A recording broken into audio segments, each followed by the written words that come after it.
Arnold between 1975 and 1980. Many fans and observers believe that his physique in 1975 was the best ever.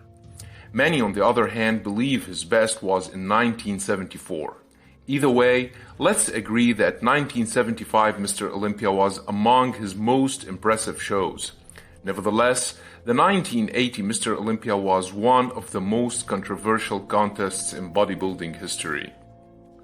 While training for his acting role in the 1982 film Conan the Barbarian, Arnold stunned the bodybuilding world by unexpectedly coming out of retirement and entering the Mr. Olympia contest one day before the event and after having trained for only 8 weeks prior.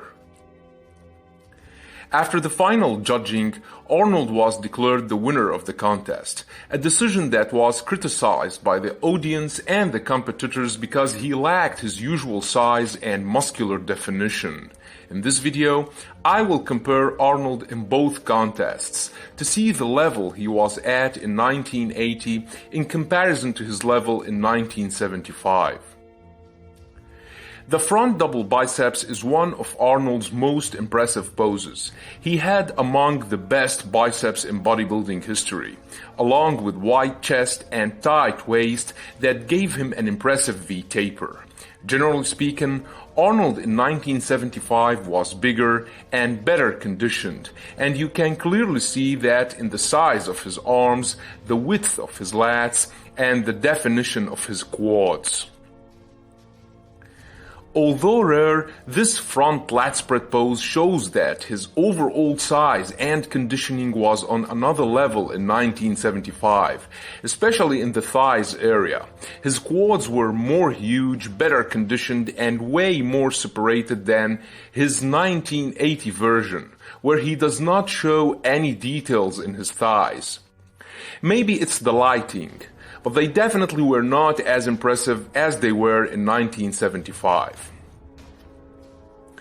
The side chest is another powerful pose because Arnold had among the best chest areas ever. The size, the thickness, and the conditioning he had in this muscular group was insane. The 1980 photo here does not show much details, but the 1975 version shows that he was on another level regarding size and overall conditioning. The striations in the chest and the shoulders and the size of his arms were ahead of his time. The back double biceps is another powerful pose by Arnold because he had amazing back muscles.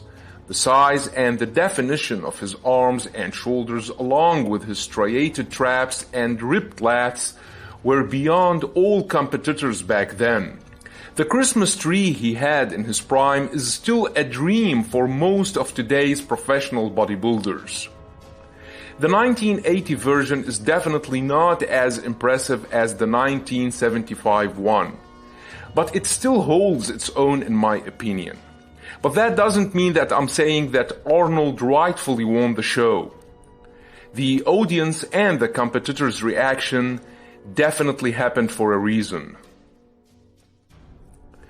The most muscular shows the width and the size advantage Arnold had in 1975. He was bigger, thicker, and more defined in almost all the muscular groups.